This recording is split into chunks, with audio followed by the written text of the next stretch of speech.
Hello students, in this video we will learn about complex formation by transition elements, जो कि transition elements की एक और special property है। जैसे हमने पहले भी किया था कि जो ट्रांजिशन एलिमेंट्स हैं वेरिएबल ऑक्सीडेशन स्टेट शो करते हैं, पैरामैग्नेटिक बिहेवियर शो करते हैं, कलर्ड आयंस फॉर्म करते हैं। इसी तरह से ही ये कम्प्लेक्स फॉर्मेशन भी करते हैं। कम्प्लेक्स फॉर्मेशन मतलब कि कम्प्लेक्स कंपाउंड्स बनाते हैं। ये सिंपल कम्प्लेक्स भी कह सकते हैं इनको, कम्प्लेक्स कंपाउंड्स भी कह सकते हैं। Also they are known as coordination compounds. Coordination compounds ये नाम इनका क्यों दिया गया है, ये आपको मैंने पहले भी थोड़ा सा हिंट दिया था इसके बारे में कि ये जो एलिमेंट्स हैं, अगर मैं इसको मेटल को, ट्रांजिशन मेटल एलिमेंट को एम से अगर डिनोट करती हूँ, तो ये लीगेंड्स के साथ ये एक स्पेशल टाइप का कोवलेंट बॉन्ड बनाते हैं जिसे कोऑर्डिनेट बॉन्ड कहते हैं। ठीक है, और कोऑर्डिनेट बॉन्ड में क्या होता है, एक नॉर्मल कोवलेंट बॉन्ड में क्या होता है, नॉर्मल कोवलेंट बॉन्ड में दो एटम्स हैं जो कि इक्वल शेयरिंग करते हैं इलेक्ट्रॉन की, और इक्वल उनका रोल होता है। अगर एक एटम एक इलेक्ट्रॉन अपना इस शेयरिंग के लिए दे रहा है तो दूसरा एटम भी अपना एक इलेक्ट्रॉन शेयरिंग के लिए देगा, and these electrons will be shared equally by both of two atoms taking part in the bond formation। और कोऑर्डिनेशन बॉन्ड में क्या होता है, ये भी शेयरिंग से ही बनता है। कोऑर्डिनेशन बॉन्ड जो है, कोऑर्डिनेट बॉन्ड जो है, ये भी शेयरिंग से बनता है। सिर्फ इसमें क्या होता है कि जो दोनों इलेक्ट्रॉन्स का कंट्रीब्यूशन है वो सिर्फ एक ही एटम से आएगा। Contribution of two electrons is only from one atom. दूसरा जो है सिर्फ उसको शेयर करेगा, कंट्रीब्यूट बिल्कुल नहीं करेगा। यहाँ पर इक्वल कंट्रीब्यूशन था और इक्वल शेयरिंग थी। Equal contribution as well as equal sharing, है ना। नॉर्मल जो कोवलेंट बॉन्ड है यही होता है, इक्वल कंट्रीब्यूशन और इक्वल शेयरिंग।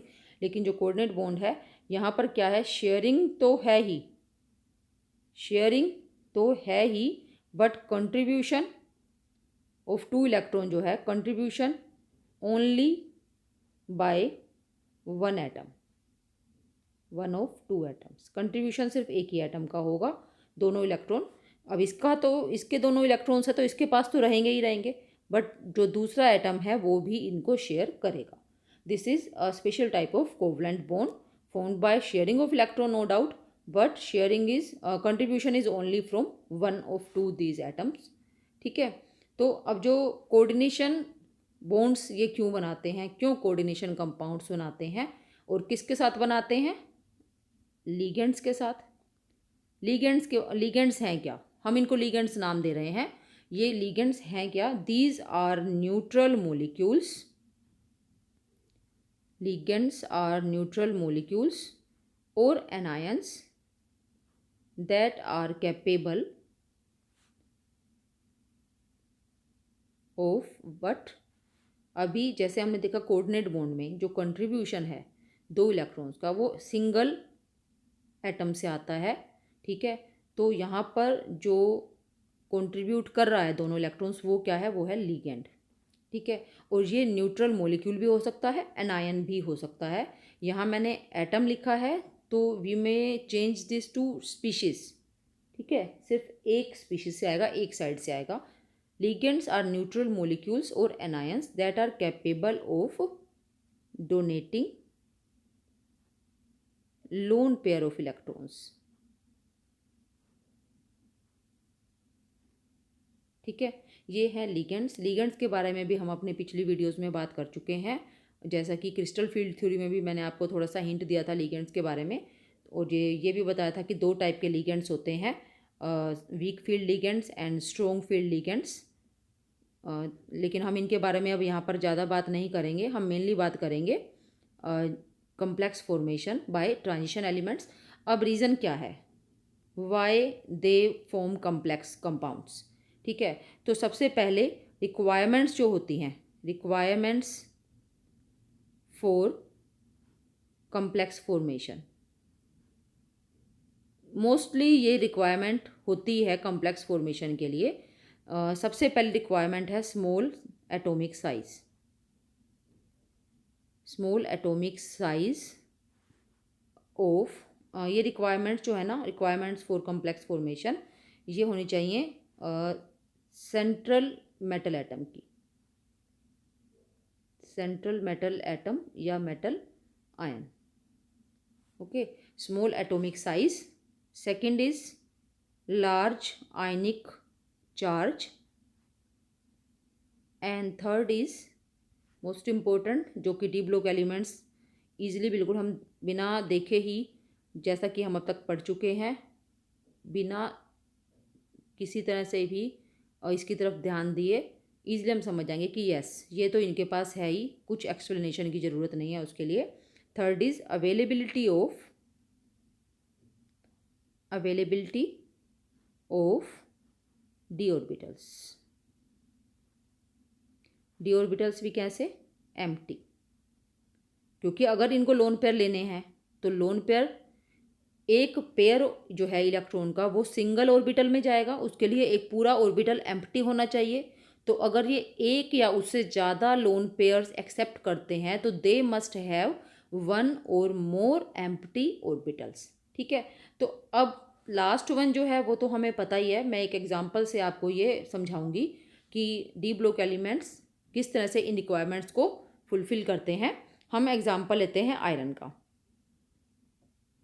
ओके, आयरन का जो एटॉमिक साइज है, atomic size of iron is approximately 126 picometre, 1 या 2 ऊपर नीचे हो सकता है, and size of iron 2 positive ion is 75 picometre, and that of iron 3 positive ion is, I think it is 64 picometer। थोड़ा सा चेंज हो सकता है, मे बी एक्यूरेट ना हो ये, बट अप्रोक्सीमेटली इतना होता है ये। तो अब आप देखो कि ये जो साइज़ है 126 पिकोमीटर का, इसको भी ये काफ़ी कम साइज़ है। और हम एटॉमिक साइजेस के बारे में भी पढ़ चुके हैं, ट्रांजिशन एलिमेंट्स के जो डी ब्लॉक एलिमेंट्स हैं, या हम कहें कि 3D सीरीज़ के एलिमेंट्स हैं, उनके साइज़ काफ़ी स्मॉल होते हैं। और रीज़न क्या है, रीज़न फॉर स्मॉल साइज़, ये वैसे हम कर चुके हैं, फिर भी मैं आपको थोड़ा सा रिमाइंड करा देती हूँ। अगर आप भूल गए हैं तो आपको ये ध्यान आ जाएगा कि reason for small size is poor shielding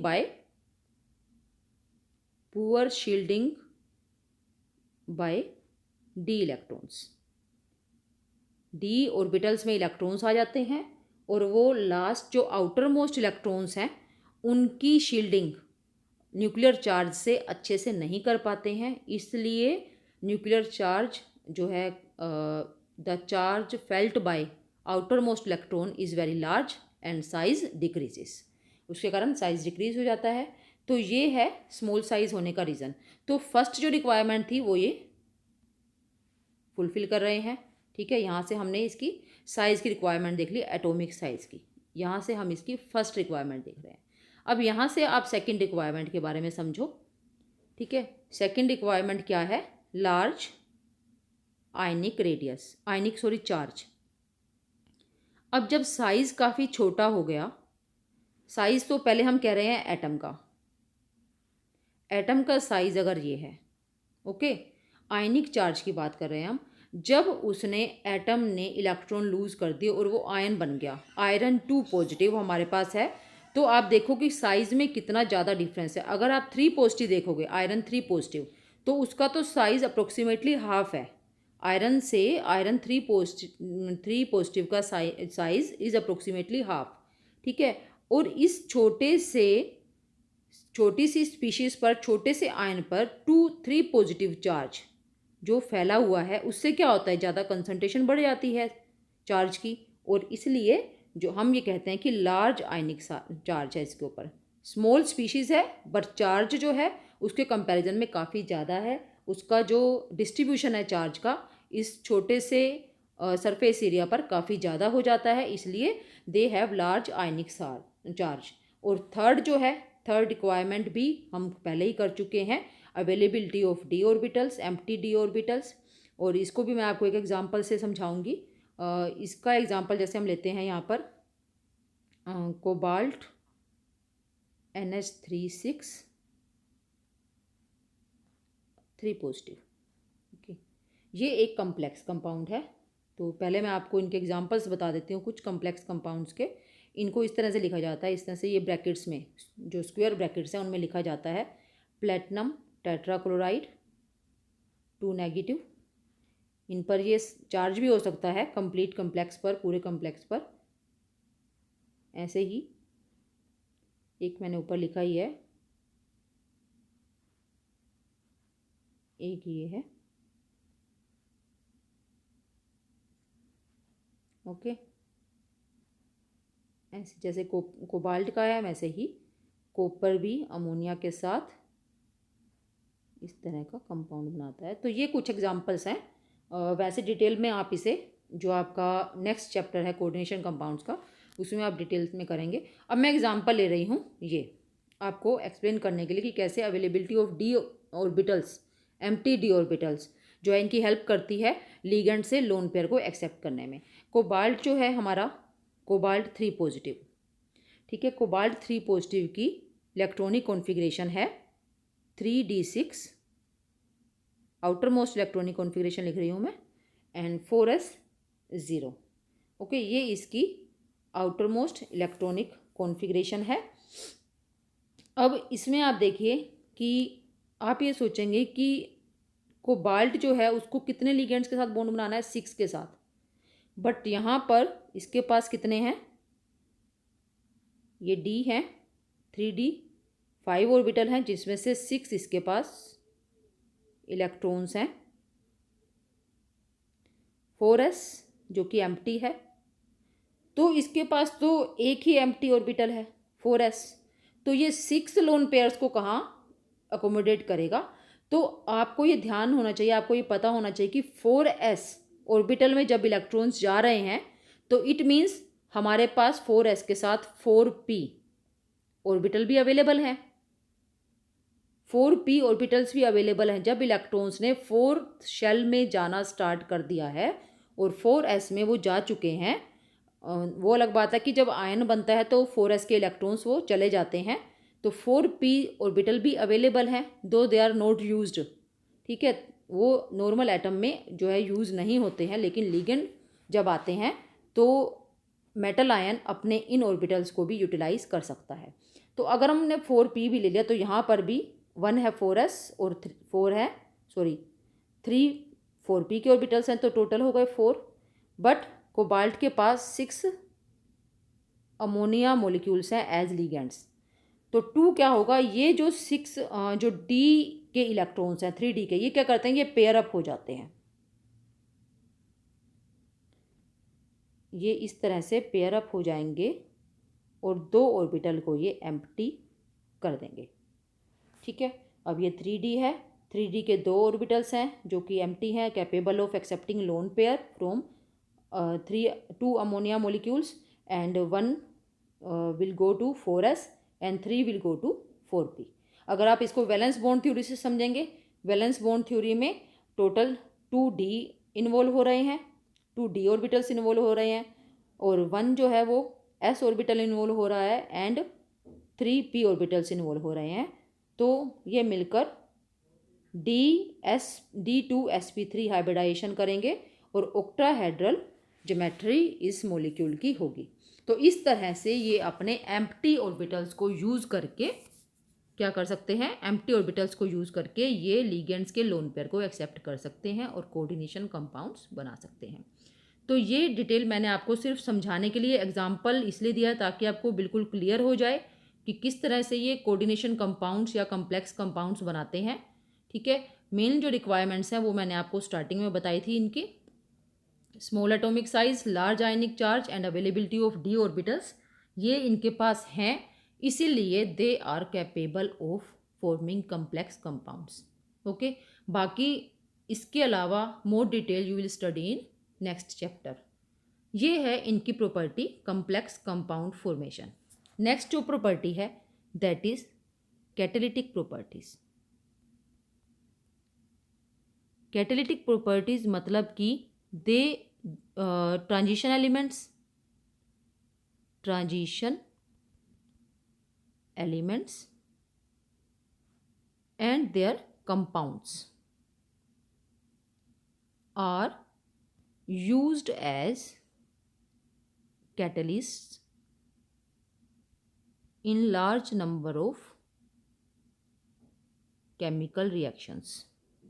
काफ़ी सारी इंडस्ट्रीज़ हैं जहाँ पर कि जो भी वहाँ पर प्रोसेसिंग होती है, केमिकल रिएक्शंस होती हैं, उनमें कैटलिस्ट जो यूज़ किए जाते हैं वो ट्रांजिशन एलिमेंट्स एटम्स होते हैं या फिर कंपाउंड्स होते हैं उनके, ठीक है। और इसका रीज़न क्या है? इसका रीज़न है their variable oxidation state, variable oxidation state. जो ट्रांजिशन एलिमेंट्स हैं हमें पता है कि वो वेरिएबल ऑक्सीडेशन स्टेट शो कराते हैं। और ऑक्सीडेशन स्टेट में हमने ये पढ़ चुके हैं कि जैसे मैंगनीज जो है, मैंगनीज तो 6 ऑक्सीडेशन स्टेट शो करता है, +2 से लेकर +7 तक। आयरन +2 एंड +3, कॉपर +1 एंड +2, ठीक है। इसी तरह से ही वेनेडियम भी +2 +3, टाइटेनियम +2 +3 +4, ये सभी वेरिएबल ऑक्सीडेशन स्टेट शो करते हैं, इसीलिए ये कैटालिटिक प्रॉपर्टी शो करते हैं। अब कैटलिस्ट करता क्या है, आपको ये भी थोड़ा सा पता होना चाहिए, आइडिया होना चाहिए कि ये एज ए कैटलिस्ट क्या करते हैं ऐसा कि रिएक्शन जो है वो फास्ट हो जाती है, जल्दी कंप्लीट हो जाती है। तो उसके लिए क्या है कि जब इनको इन मेटल्स को या इनके कंपाउंड्स को, मेटल्स और देयर कंपाउंड्स, अब आपको ये चीज़ तो आपने पहले से ही स्टडी कर रखी होगी कि जो कैटलिस्ट है, सेम कैटलिस्ट हर केमिकल रिएक्शन में यूज़ नहीं किया जा सकता, हर केमिकल रिएक्शन के लिए वो यूज़ नहीं होता है। ज़रूरी नहीं है कि एक केमिकल रिएक्शन को अगर वो कैटेलाइज़ कर रहा है तो वो दूसरी टाइप की केमिकल रिएक्शन को भी कैटेलाइज़ करेगा, तो स्पेसिफिक होते हैं ये। तो इसलिए आपको ध्यान रखना है कि मेटल या उनके कंपाउंड्स जो भी केमिकल रिएक्शन में वो यूज़ हो रहे हैं, ठीक है। अगर इनको पाउडर्ड फॉर्म में ले लिया जाए, पाउडर्ड, या काफ़ी सारी जगहों पर आप इनको लिखा हुआ देखेंगे फाइनली डिवाइडेड। पाउडर करने से क्या होता है? Surface area increases,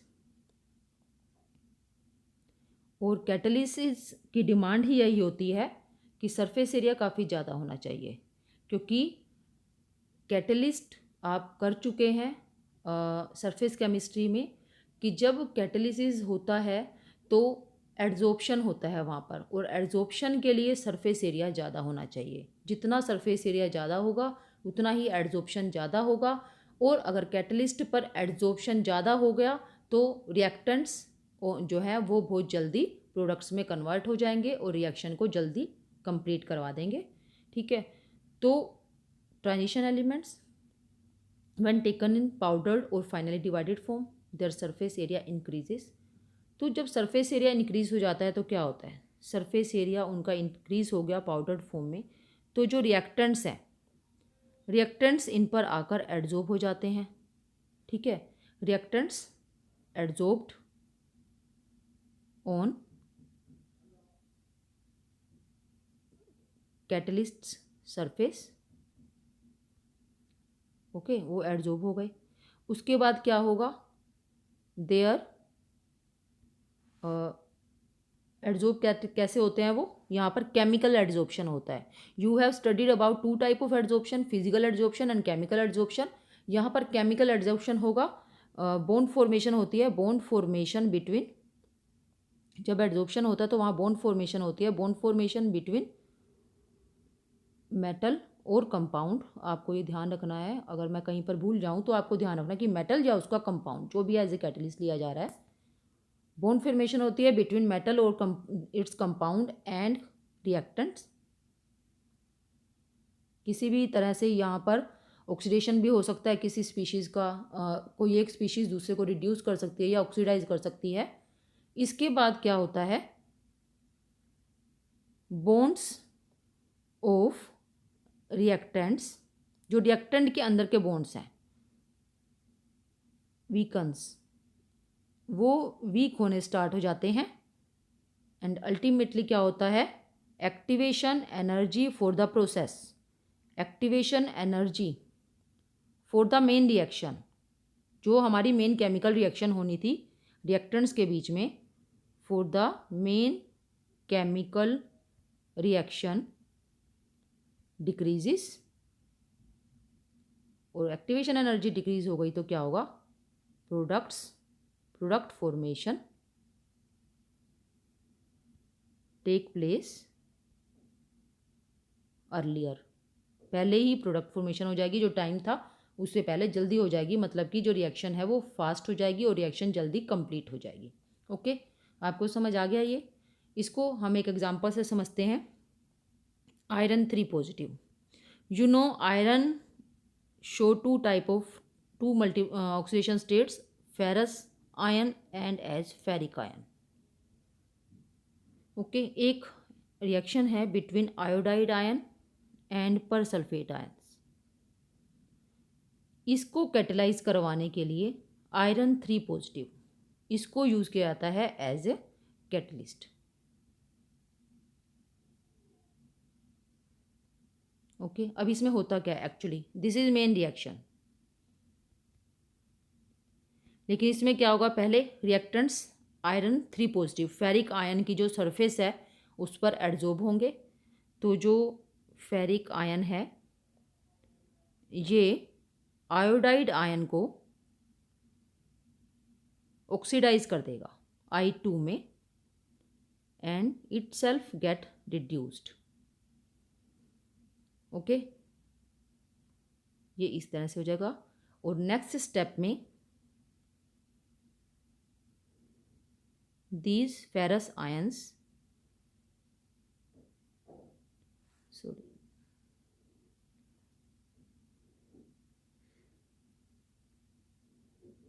these ferrous ion will convert back to ferric ion and another product that is sulfate ion will be formed। Reaction complete हो जाएगी, आप इसको ऐड करोगे तो आपके पास जो मेन रिएक्शन थी वही आ जाएगी। ठीक है, इस तरह से आयरन जो है फेरिक आयंस जो हैं वो इस रिएक्शन को कैटेलाइज करते हैं। तो आपको और भी एग्जांपल्स पता होंगे इसके कैटलिटिक प्रॉपर्टी के, इनके जहाँ पर ये एज ए कैटलिस्ट यूज़ कर होते हैं। बहुत ही कॉमन प्रोसेस है Haber's process of ammonia production, जिसमें कि अमोनिया प्रोडक्शन होती है नाइट्रोजन प्लस हाइड्रोजन, यहाँ पर आयरन एज कैटलिस्ट यूज़ होता है। Hydrogenation reactions, hydrogenation of vegetable oils तो आपने बहुत पढ़ा होगा। हाइड्रोजिनेशन रिएक्शन हिंदी में अगर हम कहें तो वनस्पति तेलों का हाइड्रोजनीकरण, उसमें फाइनली डिवाइडेड निकल यूज़ होता है। ऐसे ही कॉन्टैक्ट प्रोसेस है। कॉन्टैक्ट प्रोसेस किस लिए है, कॉन्टैक्ट प्रोसेस में सल्फ्यूरिक एसिड मैन्युफैक्चर होता है। सल्फ्यूरिक एसिड की मैन्युफैक्चर के लिए कॉन्टैक्ट प्रोसेस है, उसका नाम मेनली जो इसके 3 स्टेप्स की रिएक्शन है। और जो सेकंड स्टेप है, सेकंड स्टेप जिसमें कि sulphur dioxide is oxidised to sulphur trioxide, अगर मैं इसको एक्यूरेटली लिखूं तो ये इस तरह से लिखा जाएगा। यहाँ पर यूज़ होता है वेनेडियम पेंटाऑक्साइड, वेनेडियम का ऑक्साइड है ये, तो वेनेडियम का कंपाउंड यूज़ हो रहा है। ऊपर वाली 2 एग्जांपल्स में आप देख रहे हो कि metal itself is being used, and in this third example metal compound is being used. ऐसे ही बहुत सारी केमिकल रिएक्शंस हैं जो आप ऑर्गेनिक केमिस्ट्री में स्पेशली देखोगे कि जहाँ ट्रांजिशन एलिमेंट्स या उनके कंपाउंड्स एज कैटलिस्ट यूज़ होते हैं। तो आपको मेनली ध्यान का रखना है यहाँ पर इसका reason multiple oxidation state show करते हैं ये, ठीक है। और उसके अलावा जो प्रोसेस है कैटालिसिस का किस तरह से होता है, फाइनली डिवाइडेड जो इनका स्टेट होती है जिसमें सरफेस एरिया इंक्रीज हो जाता है, वहाँ कैटलिस्ट की सरफेस पर आकर जो रिएक्टेंट्स हैं वो एड्जॉर्ब हो जाते हैं। फिर उनकी बॉन्ड फॉर्मेशन होता है कैटलिस्ट के साथ, जिससे कि रिएक्टेंट्स के जो बॉन्ड होते हैं वो वीक हो जाते हैं। एक्टिवेशन एनर्जी केमिकल रिएक्शन के लिए, मेन केमिकल रिएक्शन के लिए जो एक्टिवेशन एनर्जी की रिक्वायरमेंट होती है वो कम हो जाती है, एंड प्रोडक्ट फॉर्मेशन जल्दी हो जाता है। और ये एग्जांपल भी मैंने आपको बताया, इस तरह से बहुत सारे एग्जांपल्स हैं जो आप कैटलिसिस के लिए मतलब समझ सकते हैं, जिससे आपकी कैटलिस्ट की फॉर्म में metal transition metals and their compounds are used very much. Okay, thank you.